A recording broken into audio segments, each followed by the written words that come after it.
اعوذ باللہ من الشیطان الرجیم بسم اللہ الرحمن الرحیم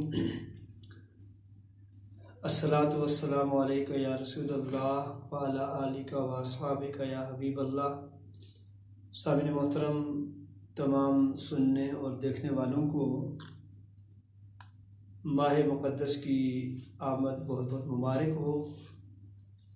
آج کی نماز تراویح میں کی جانے والی تلاوت، اس کے مضامین اور اس کا خلاصہ آپ کے سامنے رکھنے کی ساتھ کر رہا ہوں، اور انشاءاللہ العزیز ہر روز نماز تراویح کے بعد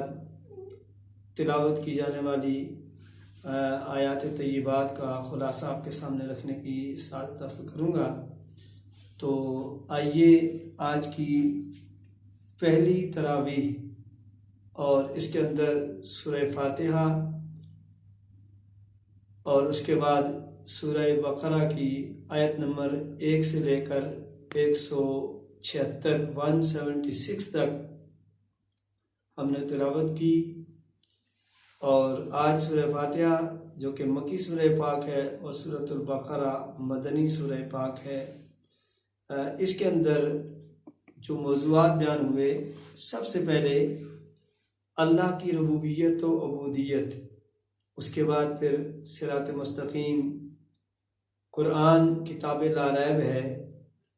اور پھر کفار کی حقیقت اور ان کی عرض و سرائی، قرآن کفار کے لیے بطور چیلنج، انسان کی تخلیق اور اس کو جو نعمت عظمیٰ خلافت کا تاج اس کے سر پہ سجایا گیا، اس کا ذکر، بنی اسرائیل کے واقعات، پھر بنی اسرائیل کے لیے معاشرتی احکام، نزول قرآن مجید میں جبریل علیہ السلام کا کردار،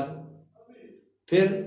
ادب نبی صلی اللہ علیہ وسلم کا ذکر، راعنا اور انظرنا کی حقیقت، یہود و نصارہ کے خلاف جو انہوں نے اسلام کے خلاف سازشیں کی وہ، اور پھر یہود اور الوہیت باری تعالی، حضرت ابراہیم علیہ السلام کی آزمائش، کعبہ کی تعمیر اور دعائے ابراہیمی، ملت ابراہیم کا دین کون سا ہے اس کو بھی اسی پارے میں ذکر کیا گیا، پھر تحویل قبلہ کہ اللہ تعالیٰ نے اپنے پیارے محبوب صلی اللہ علیہ وسلم کی منشا اور مرضی کے مطابق قد نرا تقلب وجہک فی السماء کی خوبصورت دل نشین الفاظ اور اپنے محبوب کی شان کو کچھ اس انداز میں بیان کیا کہ میرے محبوب آپ صلی اللہ علیہ وسلم جس طرف چاہیں ہم آپ کی رضا پہ اپنے قبلہ کو پھیر رہے ہیں،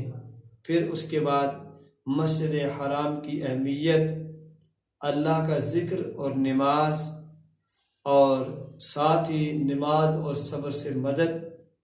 شہید کا مقام اور اللہ کے راستے میں آزمائشیں، اور اس کے بعد جناب حاجرہ سلام اللہ علیہا کا صفا اور مروہ کے درمیان سعی فرمانا، اور اللہ کو اتنا پیار آیا کہ اللہ تعالیٰ نے ان جگہوں کو اپنی نشانیاں بنا دیا، اور اس کے بعد شیطان کی حرکتیں اور اس کی دشمنی۔ تو سامعین محترم، یہ کچھ آج کی منزل کے مضامین تھے۔ اس میں اگر ہم دیکھیں تو سورہ فاتحہ یہ وہ سورہ پاک ہے جسے سورہ فاتحہ بھی کہا گیا، شفا بھی کہا گیا، سبع المثانی بھی کہا گیا، ام القرآن بھی کہا گیا، اور اس سورہ فاتحہ کو ہر بیماری کی شفا کہا گیا۔ تو سامعین محترم، اگر سورہ فاتحہ صرف ایک سورہ پاک یہ شفا ہے تو الحمدللہ پورا قرآن اس کی شان اور عظمت کے کیا کہنے۔ اس سورہ پاک میں ہم ہر روز اللہ کی بارگاہ میں اہدنا الصراط المستقیم کی صدائے دل نواز لگاتے ہیں، اور یقیناً جو اس کریم کا دروازہ کھٹکھٹاتے رہتے ہیں اللہ کریم اپنے بندوں کو نوازتا بھی ہے۔ پھر اس کے بعد آپ دیکھیں کہ قرآن جو اللہ کی وہ لاریب کتاب ہے کہ جسے اہل عرب نے بہت زیادہ اس قرآن کے مقابلے میں اپنی طرف سے لکھنے کی کوششیں کی، اللہ نے انہیں چیلنج کیا کہ فَأْتُوا بِسُورَةٍ مِّن مِّثْلِهِ وَادْعُوا شُهَدَاءَكُمْ، پورا قرآن تو ایک طرف، تم اس جیسی ایک صورت لے آؤ اور اللہ کے علاوہ اپنے تمام حمایتیوں کو بلا لو، لیکن تم ایسا نہیں کر سکو گے۔ اس کے بعد اللہ کریم نے حضرت موسیٰ علیہ السلام کا ذکر بڑی خوبصورت انداز میں اس میں بیان کیا۔ بقرہ عربی میں گائے کو کہتے ہیں، اور سورہ پاک میں گائے کا واقعہ بھی موجود ہے۔ پھر اللہ تعالیٰ نے اپنے پیارے محبوب کی شان کو کچھ اس انداز میں بیان فرمایا کہ راعنا اور انظرنا کے الفاظ، کہ راعنا کیا ہے؟ راعنا نہیں کہنا، انظرنا کہنا ہے۔ اور اسی طرح پھر اس آج کی اس منزل میں جب حضرت ابراہیم علیہ السلام نے اپنے بیٹے جناب اسماعیل علیہ السلام کے ساتھ مل کر خانہ کعبہ کو تعمیر کیا، تو تعمیر کرنے کے بعد اس کو اللہ تعالیٰ کی بارگاہ میں پیش کرتے ہوئے کہا، مالک عرض کیا اسے ہماری طرف سے قبول فرما اور اس کو بسانے والا بھیج دے۔ اللہ نے پھر ساری کائنات کے لیے رحمت بنا کر حضور نبی کریم صلی اللہ علیہ وسلم کو بھیجا۔ اور کیا شان مصطفیٰ ہے صلی اللہ علیہ وسلم کہ حضور نبی کریم صلی اللہ علیہ وسلم کی جو منشا اور جو رضا تھی اللہ نے ادھر ہی اپنا کعبہ بنا دیا۔ سامعین محترم، انشاءاللہ العزیز کل اس سے آگے جو منظر پڑھی جائے گی اس کے مضامین